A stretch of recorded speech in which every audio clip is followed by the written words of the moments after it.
এগুলো কি করছো মা? এই যে মোছামুছি, এটা না মুছে রাখলে হয়? কত কাঠের জিনিসগুলো পরিষ্কার রাখার জন্য তো মুছতে হবে। তো এগুলো তো জেঠিমাকে বলতে পারতে করে দিত। তুই একটা কথা বললি, এগুলো জেঠিমা করে? এগুলো জেঠিমার কাজ? এগুলো জেঠিমার কাজ না, এগুলো আমাদের কাজ। আমাকেই করতে হবে, আমার আর কে করে দেবে বল? দাঁড়ানো হলে আমি করে দিচ্ছি। হ্যাঁ, ও করে দেবে, খালি বড় বড় কথা, কিচ্ছু করবে না। ফোনে গেম খেলবে কে তাহলে?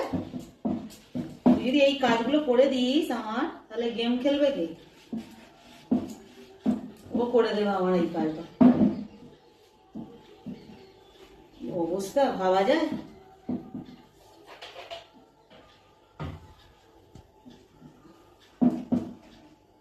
এই কাজ আমাকেই করতে হবে, জেঠিমা জেঠিমার কাজ করে চলে যাবে, ও এইসব কাজ কেন করবে? তুই করে দে তাহলে, দিবি?